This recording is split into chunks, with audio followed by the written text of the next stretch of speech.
오늘 말씀은 마태복음 12장 46절에서 50절 말씀입니다. 제가 한번 보겠습니다. 예수께서 무리에게 말씀하실 때에 그의 어머니와 동생들이 예수께 말하려고 밖에 섰더니 한 사람이 예수께 여짜오되 보소서 당신의 어머니와 동생들이 당신께 말하려고 밖에 서 있나이다 하니 말하던 사람에게 대답하여 이르시되 누가 내 어머니며 내 동생들이냐 하시고 손을 내밀어 제자들을 가르쳐 이르시되 나의 어머니와 나의 동생들을 보라. 누구든지 하늘에 계신 내 아버지의 뜻대로 하는 자가 내 형제여 자매여 어머니라 하시더라. 아멘. 오늘 이 말씀은 복음서들이 거의 대부분 있는 얘기예요, 그렇죠? 오늘 제가 주제로 내 아버지의 뜻대로 하는 자. 먼저 내 형제여 자매는 어떤 사람이에요? 아버지의 뜻대로 하는 자가 내 형제여 자매라는 얘기예요, 그렇죠? 그런 얘기를 하고 있습니다. 그런데 예수님 이제 사실 예수님이 예수님 시대에는 가족들에게 인정을 잘 못 받아요. 특히나 이제 형제들에게 인정을 잘 못 받고 얼핏 보면 어머니에게 인정을 받는 듯한 상황이 벌어져요. 요한복음 2장에 보면 이제 예수 어머니가 물로 포도주를 좀 만들어 달라 이제 이런 때를 보면 또 어머니가 예수님에 대해서 잘 아는 것 같지만 전체적으로 보면은 그렇지 않은 것 같아요. 오늘 말씀도 보면은 사실은 가족들에게 이해를 가장 빨리 받아야 되는데 가장 강한 어떤 믿음을 신뢰를 받아야 되는데 사실은 바리새인이나 서기관들도 예수님을 신뢰하지 않잖아요. 믿지 않잖아요. 그죠? 그러나 가족들도 사실은 믿지 않아요. 그래서 어떻게 보면은 예수님이 이런 것이 더 힘들지 않았을까? 그래서 12장 46절에 오늘 말씀 보면 예수께서 무리에게 말씀하실 때에 그의 어머니와 동생들이 예수께 말하려고 밖에 섰다 이런 얘기 나오는데 그러니까 가서 선뜻 말할 수가 없었던 거예요. 왜? 사람들이 너무 많아서 이제 가서 말할 수 없었던 거죠. 그죠? 그래서 그 마가복음 내용을 잠깐 보면 마가복음 20장 21절에 보면은 여기 조금 더 설명이 잘 되어 있습니다. 집에 들어가시니 무리가 다시 모임으로 식사할 겨를도 없는지라. 예수님 그 정도로 바쁘신 거예요. 말씀 전하기가 없는지라. 예수의 친족들이 듣고 그를 붙들러 나오니 이는 그가 미쳤다 함이로라. 그러니까 그냥 만나러 온 게 아니라 가족들이 예수에 대해서 이렇게 얘기하는 겁니다. 그러니까 특히나 예수 동생들 같은 경우는 우리 동네에서 같이 있는 게 창피하니까 좀 저쪽 갈릴리 있으면 창피하니까 저 예루살렘이나 이런 데 가서 이런 일을 하라 이렇게 얘기하는 거예요. 무슨 얘기인지 아시겠죠, 그죠? 왜냐면 이적과 기적을 막 행사하고 이러니까 이제 그것이 사실은 자랑스럽게 그래야 되는데 가족들도 그렇지 않은 겁니다. 그래서 예수님이 식사할 어떤 그런 것도 없이 이렇게 말씀을 사람들에게 많이 전하는 모습을 비춰주죠, 그죠? 근데 예수님의 친척들이 와서 예수님을 붙들어 가려고 왜? 미쳤다 그러는 거죠, 그죠? 그러니까 더 이렇게 막 전하고 다니니까 가족들이 창피하기 때문에 데려가라 그랬던 거예요. 그래서 거기는 어머니가 이렇게 데리고 온 거죠, 그죠? 어머니가 동생들이랑 같이 와서 예수님을 데리고 가려는 그런 장면이 있는 겁니다. 결국은 가족들도 예수님을 믿지 못했다는 얘기죠. 마가복음 3장 31절을 보면 본문과 비슷한 내용이 있는데 그때에 예수의 어머니와 동생들이 와서 밖에 서서 사람을 보내어 예수를 부르니 같은 얘기죠, 그죠? 그래서 아마도 예수님이 말씀을 가르치시고 있는 동안에 사람들이 많이 모였기 때문에 예수님이 있는 곳에 들어갈 수 없었을 것이다. 그래서 예수님의 제자 중에 누가 가서 이제 밖에 이렇게 가족들이 왔습니다. 이렇게 얘기했죠, 그죠? 누가복음 8장 19절에 보면은 예수의 어머니와 그 동생들이 왔으나 무리로 인하여 가까이 하지 못하였다. 그래서 이게 마태, 마가, 누가복음에 공이 다 나와 있는 얘기예요, 그죠? 그래서 마태, 마가, 누가복음의 기록을 보면 예수님의 모친과 동생들 중에서 특별히 주축이 되는 사람은 예수 어머니다라는 얘기입니다. 아마도 여기는 아버지에 대한 얘기가 없는 걸로 봐서 아버지는 이때 없었던 걸로 이렇게 추측이 된다는 얘기죠, 그죠? 그러나 기록은 없어요, 그죠? 그러나 아마 아버지가 있었으면 아버지가 같이 왔을 수도 있잖아요, 그죠? 보통 이제 남성 중심 사회니까. 그런데 아버지의 내용이 없는 걸로 봐서 어머니 얘기만 나오는 거, 어머니와 동생들 얘기만 나오는 거 봐서 아버지가 아마 없지 않았나 이렇게 여겨지는 거죠. 그래서 예수 어머니 마리아는 보면은 사실은 요한복음에 좀 특별한데 예수님에 대해서 아는 듯한, 예수님의 능력을 아는 듯한 장면이 보이지만 그러나 실제는 이제 그렇지 않죠, 그죠? 근데 이게 이제 이런 차이도 있어요, 사실은. 마태, 마가, 누가복음하고 요한복음이 쓰여진 시기가 차이가 많이 나요. 그러니까 마태, 마가, 누가복음은 뭐 어쩌면 한 60년대 중반 정도에 쓰여졌으면 요한복음은 거의 90년대에 쓰여졌으니까 한 2, 30년 차이가 나잖아요, 그죠? 그래서 약간 다르게 얘기할 수도 있어요, 사실은. 그래서 그런 것도 좀 다른 거죠. 그러니까 마태, 마가, 누가복음은 그러니까 우리가 공관복음서라 그래요. 그래서 공통된 관점으로 본다 해서 공관복음서예요. 그러니까 마가복음이 제일 먼저 쓰여졌고 마가복음을 기준으로 마태복음이 쓰여지고 또 마가복음을 기준으로 누가복음이 쓰여지고 그래서 사실 여러분이 이제 마태, 마가, 누가복음을 읽다 보면은 내용이 비슷해요, 안 해요? 비슷해요. 네, 비슷해요. 한 70% 정도가 비슷해요. 7, 80%가 비슷하기 때문에 이거는 서로 참고했다라고 봐요, 학자들은. 근데 요한복음은 달라요. 뭐 참고했다라고 하는 학자도 있지만 뭐 참고했을 수도 있어요. 왜냐하면 시기적으로 당장 뒤에 쓰여졌기 때문에. 그러나 요한복음은 좀 독특하게 쓰여졌죠, 그죠? 요한 공동체를 좀 독특하다 이렇게 얘기할 수가 있겠어요. 그래서 예수 어머니가 예수님의 신성을 알고 요한복음에서 그런 얘기 나오지만 우리 마태, 마가, 누가복음에 보면은 뭐 그렇지 않죠, 그죠? 그는 마치 베드로가 예수님을 지극히 사랑하고 예수님께 충성했지만 결국은 베드로가 예수님을 모른다 해야 하네요. 모른다 그래요, 그죠? 배신하는 거잖아요, 그죠? 사실은 베드로가 이렇게 얘기해요. 주는 그리스도시요 하나님의 아들인 줄 내가 믿습니다. 이렇게 얘기하는 것은 결국은 예수님 당신이 하나님이다 이렇게 고백하는 거거든요. 그런데 예수님이 잡히시던 날 밤에 베드로가 그 잡히는 교회 가서 여종이 저 사람이 예수님의 제자다 이렇게 하니까 나는 모른다 이러죠, 그죠? 예수님이 그것도 미리 얘기해요, 안 해요? 얘기해요. 내가 나를 3번 부인할 것이다 이렇게 얘기하죠, 그죠? 3번 부인하고 나니까 뭐야? 닭이 울어요, 그죠? 맞죠, 그죠? 닭 울기 전에. 아무튼 잘했네요. 그래서 보면은 예수님이 이렇게 얘기해요. 어떻게 하면 베드로가 이제 예수님이 십자가를 지려고 하니까 뭐 예수님 주여 그리하지 마옵소서 이렇게 얘기해요. 예수님이 뭐라 그래요? 사탄아 내 뒤로 물러가라. 너는 나를 넘어지게 하는 자로다. 내가 하나님의 일을 생각하지 아니하고 내가 하나님의 일을 생각하지 아니하고 도리어 사람의 일을 생각하는 거다. 사실은 베드로가 엄청 걱정돼서 그러는 거죠, 그죠? 예수님이 십자가에 달리면은 안 되잖아요, 그죠? 그러나 예수님은 그 길을 당연히 가야 되는 거죠, 그죠? 그래서 그런 것을 베드로가 알지 못했다라는 겁니다. 그래서 만약에 베드로가 주는 그리스도시 하나님인 줄 하나님의 아들인 줄 믿는다라는 그걸 진짜 깨달았다면 예수님이 하나님인 줄 알았다라면 하나님이 예수님이 하는 일을 이렇게 얘기하지 않았겠죠, 그죠? 인간적인 일을 하지 않았겠죠. 마치 예수의 어머니도 베드로 수준이 아닐까. 예수님에 대한 인식은 비록 아들이지만 그래서 바리새인과 서기관을 통해서 하는 그 비판과 공격은 쉽게 구분할 수 있다.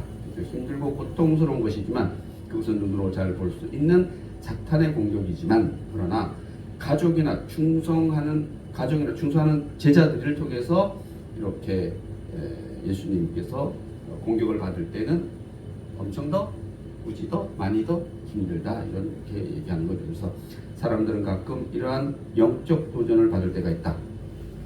남이 이렇게 할 때는 사실은 좀 그런 얘기죠. 가까이 있는 사람이 뭔가를 그 사탄의 흉내를 내면 제일 힘들죠, 그죠? 많잖아요, 그죠? 가족들이 그럴 때는 진짜 뼈 아프죠, 그죠? 그래서 예수님도 예외 없이 그러한 가족들로부터 그러한 것을 받았다 안 받았다? 받았다, 그죠? 그래서 저도 뭐 그랬던 것 같아요. 저도 지금은 아니지만 한때는 그런 게 되지 않았을까? 우리 가까운 가족들도 처음에는 좀 힘들지 않았을까라고 이렇게 생각합니다. 그래서 예수님은 이러한 영적 도전에 대해서 예리하게 판단하시고 다음과 같이 대답합니다. 이제 오늘 보죠. 한 사람이 예수께 와서 여짜오되 보소서 당신의 어머니와 동생들이 당신께 말하려고 밖에 와 있다. 밖에 서 있나이다. 하니 말하던 사람에게 대답하여 예수님이 말씀하시는 거죠. 오늘 말씀 중에서 이르시되 누가 내 어머니며 내 동생들이냐 하고 손을 내밀어 제자들을 가리키며 그래서 이르시되 나의 어머니와 나의 동생들을 보라. 누구든지 하늘에 계신 내 아버지의 뜻대로 하는 자, 하늘에 계신 내 아버지의 뜻대로 하는 자가 내 형제 내 자매다. 그러니까 뭐 이거 너무 어렵지 않죠, 그죠? 예수님 보시기에 우리 이렇게 공동체 가족이 형제고 자매다라고 얘기하는 겁니다. 예수님이 저기 밖에 있는 나의 핏줄이 나를 낳아준 어머니 그리고 내 동생들이 나의 형제 자매가 아니라 여기서 하나님 말씀을 듣고 있는 너희가 내 형제요 자매다. 크죠, 그죠? 이게 사실은 이렇게 예수님이 말씀하시는데 실제 우리도 이제 그렇잖아요, 그죠? 그런데 또 우리가 가족과 우리 교회 구성원들 간에 또 비교하면은 안 그렇잖아요, 그죠? 또 송장로님 많았으니까 송장로님 얘기를 들으면은 보면 누나들은 엄청 그죠? 그 핏줄을 하는데 어마어마한 애정을 쏟고 있는 것 같아요, 그죠? 그렇잖아요, 그죠? 뭐 그게 교회 공동체 식구들이랑 비교가 되겠어요, 사실은. 그러나 오늘 예수님의 말씀에 비춰서 보면은 그러한 혈연적인 가족보다는 영적인 가족이 훨씬 더 내 가족과 내 부모다 이렇게 얘기하는 거죠. 그래서 좀 깨달은 바가 많죠. 그래서 근데 여기서 또 주의할 것은 그러면 예수님이 가정이나 식구나 어머니를 배척하느냐? 그렇지는 않죠, 그죠? 뭐 이거는 유명한 얘기죠, 그죠? 이건 이제 어디에서 요한복음에 보면은 예수 어머니 마리아와 제자 요한이 사도 요한이 십자가 밑에서 예수님을 바라보고 있죠. 예수님이 그래서 어머니한테 그러죠. 당신의 아들입니다. 그리고 그 어린 제자한테 뭐라 그랬어요? 네 어머니다. 좀 잘 모셨죠. 그리고 전해지는 내용에 의하면 성경에는 없지만 내용에 의하면 그 사도 요한이 예수님을 예수 어머니 마리아를 끝까지 에베소 지방에서 모셨다. 그리고 제가 갔을 때는 성지순례 갔을 때는 그게 묘도 있더라고요. 예수 어머니 마리아 묘라 그래서 실제 묘인지 아닐 확률이 높죠, 그렇죠? 상징성이라고 생각합니다. 그래서 예수님께서는 누구보다도 어머니를 사랑하고 그러한 사랑에 대해서는 바로 십자가상에서 예수의 제자들에게 어머니를 부탁하는 그러한 모습에서 나타날 수 있다고 합니다. 그래서 하나님 나라의 가족은 인간관계 위에 세워질 수 없다라는 겁니다. 하나님 나라는 즉 혈연에 의해 세워지는 것이 아니라 뭐에 영적으로 세워진다는 거죠, 그죠? 그런 얘기를 오늘 여기서 할 수 있습니다. 하고 있습니다. 혈연이든지 지연이든지 학연 그런 것들로는 하나님 나라가 이루어질 수 없다는 겁니다. 이념 이런 것도 안 되는 거죠, 그죠? 그래서 사실은 그래서 북한에서 가장 박해하는 종교가 뭐예요? 기독교예요. 이런 것 때문에 그런 거예요. 그 사람들은 어떤 조직적으로 뭔가 김일성에 대해서 어떤 사상에 대해서 즉 공산주의가 기독교를 받아들일 수 없는 게 그런 거예요. 왜냐하면 기독교는 기본으로 그런데 목적이 있는 것이 아니라 영적인 세계의 목적이 있기 때문에 그런 것을 뛰어넘으니까 자기들이 통제할 수 없는 거죠, 그죠? 그래서 어떤 정치 권력 구조를 보면 사실이죠. 요즘 그렇죠. 우리나라 지금 엄청 양쪽으로 나눠져 있잖아요, 그죠? 나훈아라는 가수가 그렇게 했더라고요. 왼쪽 이렇게 가지고 자기는 오른쪽이라는 얘기죠. 그렇게 하는데 아무튼 우리는 흔히 말하는 왼쪽과 오른쪽이 너무나 구분되어 있는데 이런 것 역시도 예수님의 시각으로 보면은 옳지 않은 거죠, 그죠? 세상적인 거죠. 뭐 그런 거 많아요. 학연 지연 이런 거 너무 많죠, 그죠? 그런 것도 옳지 않은 것들이다라고 이야기하고 있습니다. 그래서 천국은 결코 이러한 인간관계로 맺어지는 구조가 아님을 예수님은 얘기하고 있어요. 그래서 예수님은 사람의 원수가 자기 집안 식구다라고 마태복음 10장 36절에 얘기해요. 이 말씀은 어느 부분에 있어서는 진리라는 거죠. 혈연과 지연과 학연이 중요하긴 하죠. 그러나 그것은 세상에서의 인간관계일 뿐이지 천국에서는 아무런 의미가 없다. 그래서 사실은 이런 말씀 예수님이 많이 하세요, 그죠? 결국은 뭐 이런 것도 있잖아요. 어떤 여성이 그 형제들 여러 분과 결혼을 했는데 다 죽은 거예요, 그죠? 그래서 예수님한테 물어본 거예요, 바리새인들이. 저렇게 여러 명의 형제들과 결혼한 저 부인은 천국 가면은 누가 저 여자의 남편이냐 이렇게 물어보죠. 예수님이 뭐라 그래요? 참 너희들이 어리석구나. 천국에는 그런 게 없다라고 얘기하죠. 그죠? 천국에서는 이 세상의 질서는 없어요. 그럼 무슨 질서만 있어요? 천국의 질서만 있는 거죠, 그죠? 그래서 천국의 질서는 다르다라고 얘기합니다. 육체를 가진 이 세상의 질서와 영적인 존재인 천국의 질서는 같지 않다라고 얘기하는 거고, 오늘 뭐 이 얘기도 그런 얘기죠, 그죠? 결국은 이 세상의 질서는 이 세상에서 끝난다. 그러나 이 세상의 질서도 중요하지만 중요하지 않는 건 아니지만 그러나 지금 여기서 이 세상에 살아가고 있지만 이 세상에서 하나님의 질서를 너희들이 깨닫는 것이 더 중요하다 아니다? 중요하다라고 이렇게 얘기합니다. 그리고 하나님 나라의 기초는 그럼 어디에 근거하느냐? 영적 관계에서 천국 가족이 시작된다는 겁니다. 그래서 초대 기독교인들은 다음과 같이 말합니다. 요한복음 7장 5절을 보면 그리스도인의 유일한 친척은 성도이다. 성도들이 우리의 가족이요 친척이다. 요한복음을 보면 예수님의 형제에 대해서 이는 그 형제들까지도 예수를 믿지 않았다라고 요한복음 7장 5절에 얘기해요. 그래서 예수님의 동생들도 예수님을 어떤 메시아로 믿지 않았다 이렇게 얘기하죠. 그래서 예수님의 형제들이 예수님을 믿지 않은 것이다. 그렇다고 놀랄 건 하나도 없다라는 겁니다. 그것이 바로 혈연의 한계이다. 그래서 사실은 가족이기 때문에 더 못 믿을 수도 있어요. 그렇죠? 그렇잖아요. 그렇죠? 그냥 맨날 보던 사람인데 오늘 갑자기 예수님이 30살까지는 그냥 목수일하는 어떤 그런 내 형이었는데 오늘 갑자기 뭐예요? 이적과 기적을 막 행사하면서 입에서 나오는 소리가 다 자기들이 알아듣지 못하는 얘기를 하고 있잖아요. 그렇죠? 그러니까 세상 시각으로 보면 우리 형이 미쳤다 이렇게 얘기하는 거죠.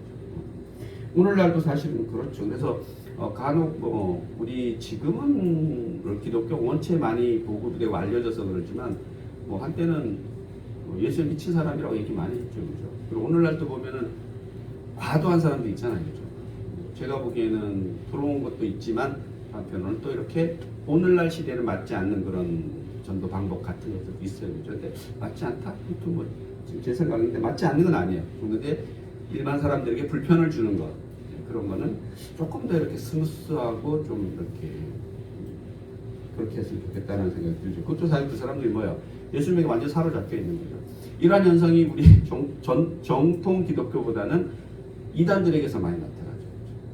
제가 어느 역인지 모르지만 거기는 그 요한계시록 그 이단 있어요. 거기서 맨날 약간 얇은 책인데 그 맨날 나눠주는 할머니 계셔. 맨날 그거 나눠주는 분 있더라고요. 참 얘기를 못했어요. 속으로만 맨날 얘기 좀 해보고 싶다 생각이 들죠. 그렇죠? 그냥 되겠어요. 그죠? 아무튼 혈연의 한계다. 사실 가족이랑 가장 가까우면서도 원수처럼 될 수 있는 관계다. 이 세상에 형제끼리 싸우고 미워하고 원수된 사람들이 얼마나 많으냐.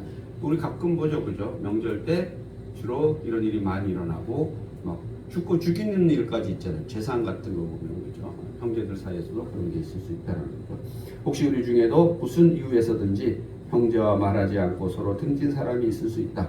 심지어 어떤 때는 이 사람이 과연 내 형제인가? 과연 한 배에서 나왔나? 싶을 정도로 원수 사이가 된다는 거죠. 과연 내 부모가 날 낳았을까? 혹은 나를 낳지 않는 것이 아닐까? 하는 생각까지도 갖게 하는 부모도 있다. 그런 사람들이 의외로 있더라고요. 내 부모인데 나인데 이렇게 할 수는 없어. 그래서 유전자 검사도 하고 또 자식이 부모를 또 그렇게 학대하는 사람도 있죠. 그렇죠? 그래서 그럴 정도로 가족관계가 그럴 수 있다는 겁니다. 그러므로 천국은 이런 인간관계 구조에 기초하지 않는다라는 겁니다. 그럼 천국은 뭐에 기초하느냐? 영적 관계에 기초한다. 그래서 우리가 좀 영적 관계를 더 강화시킬 필요가 있죠. 그렇죠? 그럼 영적 관계, 영적 기초에서 형성된 천국의 사람들의 태도는 어떠하냐? 예수님은 한마디로 정의하죠. 오늘 제가 주제 제목으로 잡은 거예요. 누구든지 하늘에 계신 내 아버지의 뜻대로 하는 자가 내 형제요, 자매요, 어머니다. 내 아버지의 뜻대로. 예수님이 내라고. 예수님 내가 예수님 보기에 내 성부 하나님의 뜻대로 하는 자가 뭐예요? 그러니까 결국은 말씀대로 살아가는 자가 내 형제다라는 거죠. 성도가 내 형제다라는 거죠. 피를 나눈 사람이 아니라 그리고 또 한 지역에 같이 사는 사람이 아니라 하나님의 뜻에 따라 순종하는 사람이 하나님의 가족이다라는 겁니다. 우리 부모님이 기도하니까 나는 천국에 가겠지라고 생각하면은 안 되죠, 그죠? 인간관계의 기초가 곧 천국의 기초가 아니기 때문인 겁니다. 그래서 우리는 우리 자신의 믿음을 가져야 합니다. 그런데 부모가 기도 열심히 하면은 자식이 구원받을 수도 있는 것도 같아요. 그거는 이제 구약에 보면 신약은 아닌데 우리 잘 알잖아요. 노아를 보면 노아가 의인이었기 때문에 자식들이 구원받잖아요, 그죠? 그래서 부모는 열심히 기도할 필요 있는 것 같아요. 그러면 사실은 우리가 보기에는 우리의 기도인 것 같지만 그 기도를 보고 기도를 통해서 그 가족들에게 뭔가 깨달음이 있을 것 같아요. 그래서 그들도 구원받는 게 아닌가? 저는 개인적으로 신약을 기준으로 하면 그렇게 생각해요. 우리가 기도한다라고 다 누가 구원받으면 지나가는 사람들 다 기도해 주면 되잖아요, 그죠? 근데 신약을 기준으로 보면은 자기가 믿고 하기 때문에 우리 가족을 구원시키는 방법은 내가 열심히 기도 생활하고 내가 열심히 예수 믿는 모습을 통해서 혹시 교회에 나오지 않거나 자기는 믿지 않는다라고 말할지 모르지만 그러나 그들에게도 그래서 하나님은 예수님은 가 있을까? 난 그저 가 있다라고 생각해요. 그런 것들이 그들을 구원에 이르게 하기 때문에 우리 열심히 가족을 위해서 기도할 필요가 있다라는 거예요. 그래서 우리는 우리 자신의 믿음을 가져야 한다는 것이고 세상에서 부부죠. 부부가 같이 살다가 천국 가면은 어떻게 되느냐? 천국 가면 사실 부부는 아니죠, 그죠? 그러나 같이 믿고 같이 가면 좋을까 안 좋을까? 좋죠, 그죠? 가슴 아픈 얘기죠. 자녀가 특히나 이제 이게 신앙을 갖지 않고 이러면 가슴 아프잖아요, 그죠? 저는 어떻게 보면 부부보다도 자녀가 더 가슴 아플 것 같아요, 그죠? 그래서 그러나 나의 모습을 통해서 자녀들이 아마도 저는 변할 수 있다고 생각해요. 그리고 또 그에게도 하나님이 다 뭔가를 하고 계신다고 생각합니다. 누가 천국의 가족이냐? 요한복음에서는 이렇게 얘기합니다. 영접하는 자 곧 그 이름을 믿는 자들에게 하나님의 자녀가 되는 권세를 주셨으니 라고 말하고 있어요. 그래서 예수 그리스도를 영접하고 믿는 사람이 천국 가족이라는 겁니다. 또한 영생은 곧 유이시는 참 하나님과 그가 보내신 자, 즉 예수 그리스도를 아는 것이 영생의 길이라는 겁니다. 그럼 우리가 평소에 얘기하는 거예요, 그죠? 영생의 길은 오직 누구를 통해서만 가능해요? 예수님을 통해서만 가능한 거예요, 그죠? 그래서 천국 가족은 예수 그리스도를 영접하고 예수 그리스도를 믿고 예수 그리스도를 아는 사람이다. 다 예수 그리스도예요. 예수 그리스도를 영접하고 예수 그리스도를 믿고 예수 그리스도를 아는 사람이다. 이것이 뭐예요? 내 아버지의 뜻대로 살아가는 자. 내 아버지의 뜻이 뭐예요?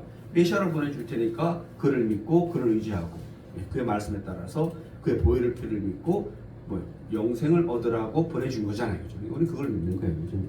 그래서 우리가 그냥 사실은 로마서를 통해서 보면 주여 주여 하면은 천국 갈 수 있어요, 없어요? 있어요, 그죠? 로마서에 보면은 주 이름을 부르기만 해도 천국에 갈 수 있다라고 얘기합니다. 그래서 그렇게 천국에 간 사람은 어떻게 해야 돼요? 로마서 11장까지는 주여 주여 해도 천국에 간다라고 그래요, 그죠? 10장 1장에 보면 그렇게 해서 구원받은 너희는 어떻게 살아야 돼요? 너희 몸을 거룩한 산 제사로 드리라. 어떻게? 하나님 내 아버지의 뜻대로 살아라 라고 얘기하고 있는 겁니다. 그래서 두 개는 떨어져 있는 것이 아니라 선후 관계죠, 그죠? 내가 주여 주여 해서 주여 삼창 했으면은 내 아버지의 뜻대로 살아가라고 모든 성경이 다 그렇게 얘기하고 있어요, 사실. 그래서 우리는 주여 주여만 하는 사람은 아니죠, 그죠? 그래서 하늘에 계신 아버지의 뜻대로 행하는 사람이 천국 가족이라는 겁니다. 교회에 왔다 갔다 하고 또 찬송 부르고 기도하고 뭐 이렇게 한다라고 해서 사실은 하나님 뜻대로 살아가는 사람은 아니죠, 그죠? 일단은 구원의 문턱을 넘어서는 건 맞는 것 같아요. 우리가 성경을 보고 찬송을 하고 주님을 부르고 이러면 구원의 문턱을 넘어가는데 그럼 그 문턱을 넘었으면 어떻게 살아야 되느냐? 하나님의 뜻대로 살아가는 거죠. 내 몸을 거룩한 산 제사로 드리라 하는 것이 바로 하나님의 뜻대로 살아가는 것이라고 생각합니다. 진실로 내 마음속으로 내 삶을 통해서 하나님을 인정하고 예수 그리스도를 믿고 그 뜻대로 사는 사람만이 천국 가족이라는 겁니다. 그러므로 영적인 관계에 기초하여 볼 때 우리는 서로 형제가 될 수 있고 친구가 될 수도 있고 어머니가 될 수도 있다는 겁니다. 그래서 우리는 교회 안의 성도들은 친구요, 형제요. 그래서 우리 보통 다 형제라 그러죠, 자매라 그러죠, 그죠? 이런 근거를 가지고 얘기하는 겁니다. 그리스도 안에서 그리고 세 번째 그리고 또 그리스도 안에서 이제 발견할 수 있는 가족 있는 것은 놀라운 진리는 하나님의 나라의 가족은 누구냐 하는 것인데 마태복음 10장 49절을 보면 손을 내밀어 제자들을 가리켜 이르시되 나의 어머니요 나의 동생들이다 라는 말씀을 보면 뭐라 그래요?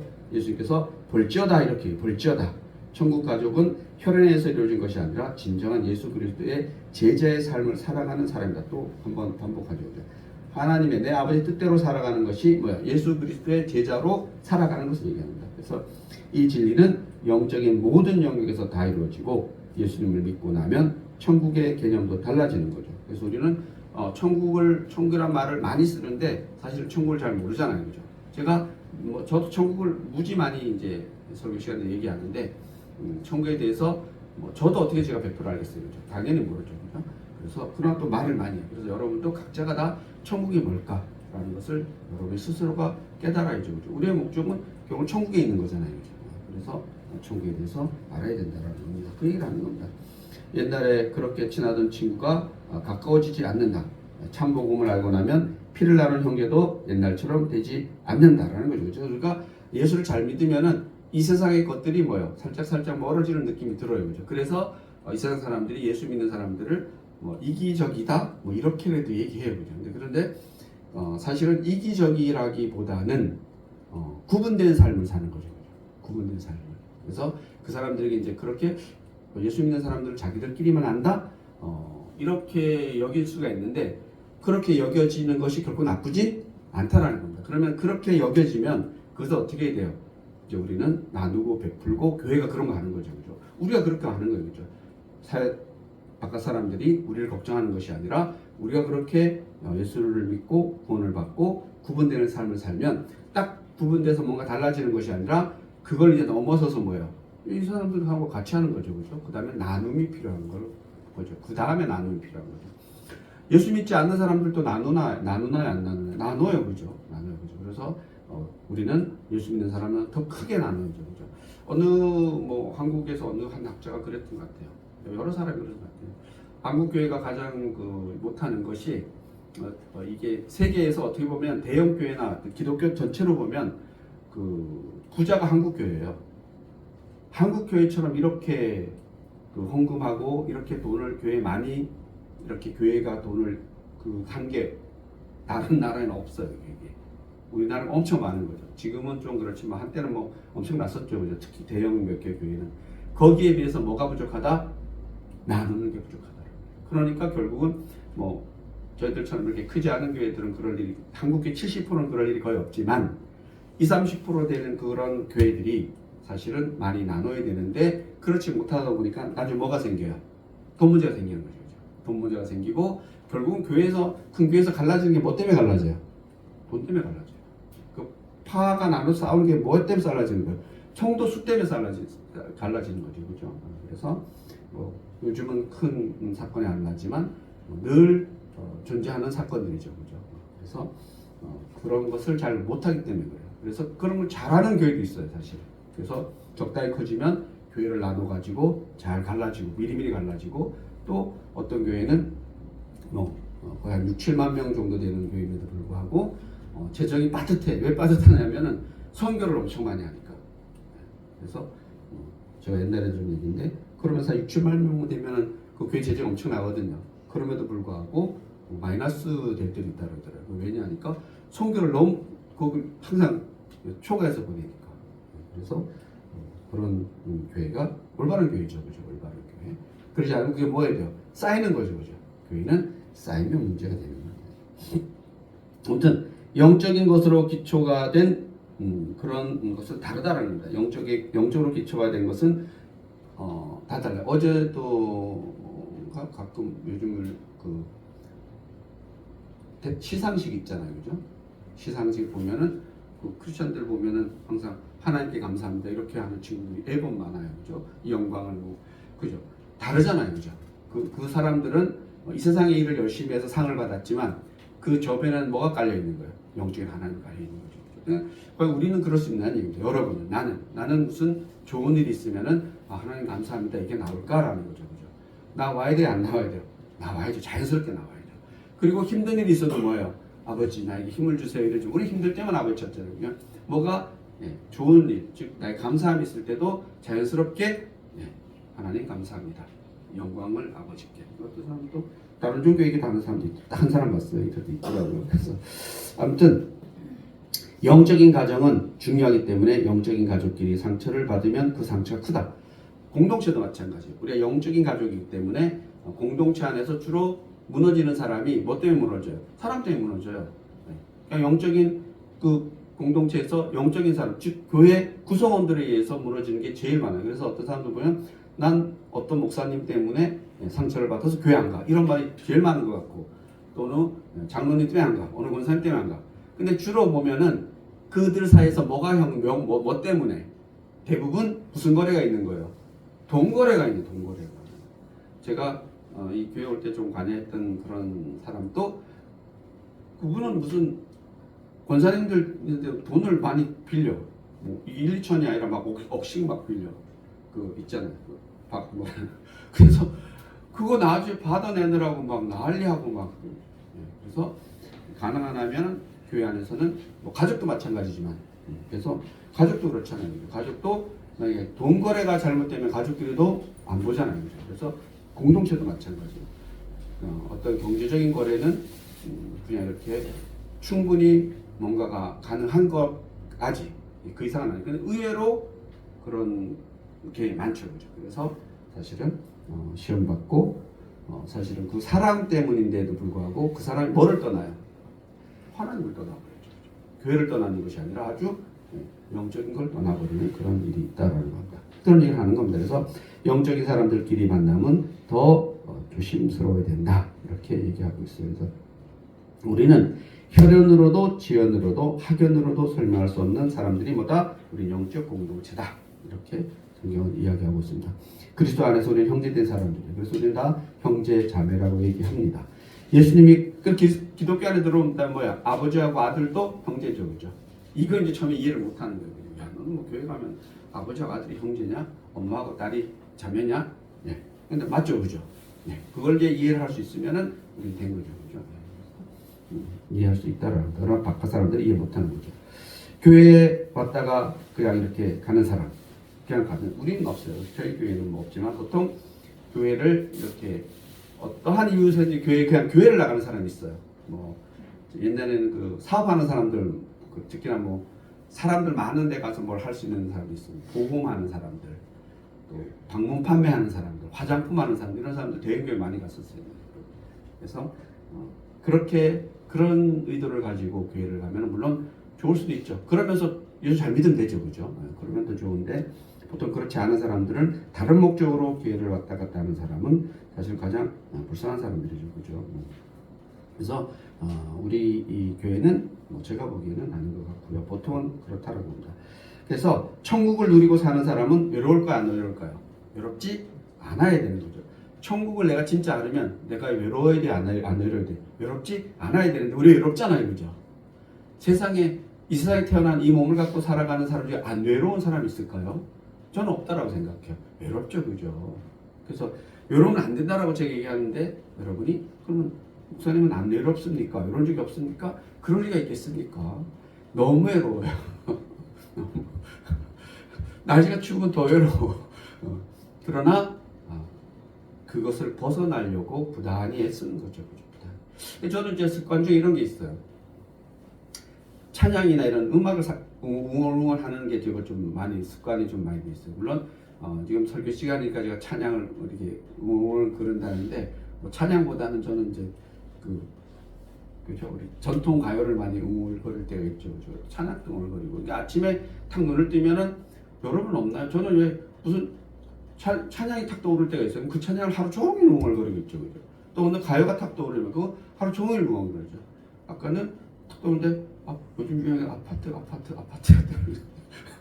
아세요? 아파트란 게 음원이 얼마나 자극적인지 한번 유튜브 한번 보세요. 그럼 그게 탁 떠오르더라고요. 그래서 아무튼 여러분들이 그죠, 탁 떠오르는 그런 것들. 그래서 그래서 탁 떠오르는 게 여러분이 성경이나 찬양이나 말씀이나 이런 게 딱딱 떠올라 주시면은 그러면 우린 외로울 수가 없는 거죠, 그죠? 저는 가끔 또 이게 좀 잘 떠올라요. 만나보세요. 그집 뭐 이런 그 집 앞에서 만나보고 그죠? 그게 사실은 우리 보통 이제 천국 가는 환송곡이잖아요, 그죠? 뭐 그날 아침 거기서 만나자는 게 그런 것도 저는 가끔 잘 떠올라요. 그래서 뭐 어떻게 보면은 내가 뭐 정승 맞나 그렇게 생각할지 모르지만 그냥 괜찮다라고 생각해요. 늘 준비하면서 살아가고 또 사실은 그날 아침 거기서 다 만났으면 좋겠어요. 그래서 누가 먼저 하나님 부르실지 모르지만 이 세상에서 이렇게 힘들게 만났는데 거기 가서는 힘 안 들게 만났으면 좋겠어요. 안 힘들잖아요, 거기는. 아무것도 안 힘드니까. 기름 떨어지고 걱정 안 해도 되고 안 해도 되죠. 장님 때거리 걱정 안 해도 되고. 근데 이제 그런 데 가서 꼭 같이 한번 만나서 같이 거기서는 요한계시록을 통해서 보면은 하나님을 찬양하는 그런 것만 있더라고요. 그래서 하나님만 찬양하는 마치 에덴 동산에서 아담이 누구랑만 하나님과 대화하면서 걷는 그런 삶을 꼭 우리가 사실은 그 세상을 믿지 않으면 이거 할 일이 없어요. 왜 이 시간에 이걸 해요, 그죠? 이 추운 날씨에 뜨뜻한 데 가갖고 고구마 하나 꺼먹고 감자 하나 꺼먹고 그래야 되는 건데 이 시간에 이렇게 하는 것은 우리는 그곳을 믿기 때문에 그곳 천국이에요. 오늘 예수님께서 얘기하는 것이 천국에서는 내 형제, 내 엄마가 내 형제 자매가 아니다. 너희들 지금 하나님의 천국에 예수님 거기서 뭐 얘기했겠어요? 예수님의 말씀 중에 거의 뭐 99.9%가 천국에 대해서 얘기하는 거예요. 천국은 이렇다. 천국은 이렇다. 여러분 누가복음 자주 보면 빨간 글씨가 다 뭔 얘기예요? 천국에 대한 얘기예요. 그러면 그때도 뭐 얘기했을까요? 천국에 대해 얘기하는 거죠. 그러니까 천국 백성은 바로 내 엄마, 내 아버지가 내 동생들이 아니고 지금 천국에 대해서 듣고 있는 너희들이 나와 천국에서 가면은 나하고 와서 형이라 불러라 이렇게 얘기하는 거죠. 이렇게 얘기하고 있습니다. 그래서 우리는 천국을 누리 살면은 외롭지 않아요. 그래서 혹시 외로우시면은 천국을 늘 누리면서 살면 되죠. 그 220장 찬양 한번 불러볼까요? 220장 찬양 되나요? 아니 그냥 한번 한 절만 한번 볼까요? 220장 찬양 220장 한번 볼까요? 사랑하는 주님 앞에 형제자매 한 자리에 1절만 해볼까요? 한번 네. 주님 앞에 형제자매 한 자리에 크신 은혜 생각하며 즐거운 찬송 부르네. 예수 오늘 받아 너는 사랑 내 몸같이 환난 근심 위로하고 진심으로 사랑하세. 네, 요 찬송이 바로 오늘 주제에 대한 형제죠. 그래서 우리 주님 앞에 이렇게 외롭지 않게 이렇게 형제 자매들이 서로 머리 평소처럼 위로해 주시고 이러면은 된다라고 그렇게 예수님이 얘기하고 있습니다. 한 목적, 한 방향, 즉 영적인 세계를 바라보는 방향 같은 거죠. 하나님 나라를 믿고 갈망하는 우리는 형제 자매이기 때문에 우리 서로 외롭지 않게 기도해주고 서로 챙겨줄 필요가 있다. 왜? 예수님이 지금 챙겨주고 있잖아요, 그죠? 너희가 내 형제 자매다. 예수님 얼마나 놀랐겠어요, 제자들이. 깜짝 놀랐을 것 같아요. 내가 우리 주님과 형제 자매구나 라고 이렇게 얘기하죠. 그렇죠? 그런 말씀이 오늘 220장 찬송입니다. 기도하시겠습니다. 하나님 감사합니다. 우리는 너무나 힘들게 살아가고 있습니다. 외롭게 살아가고 있습니다. 그러나 우리 예수님을 중심으로 우리가 한 가족임을 믿게 하시면은 그 믿음 속에서 천국의 영적 질서 속에서 살아갈 수만 있다라면 우리는 결코 외롭지 않다라고 예수님이 말씀하십니다. 예수님 말씀하십니다. 너희가 나의 형제고 나의 어머니다라고 말씀하고 있습니다. 우리는 그 말씀 믿고 진정 천국 백성이 되기를 원합니다. 감사드리며 예수님의 이름으로 기도드립니다. 아멘.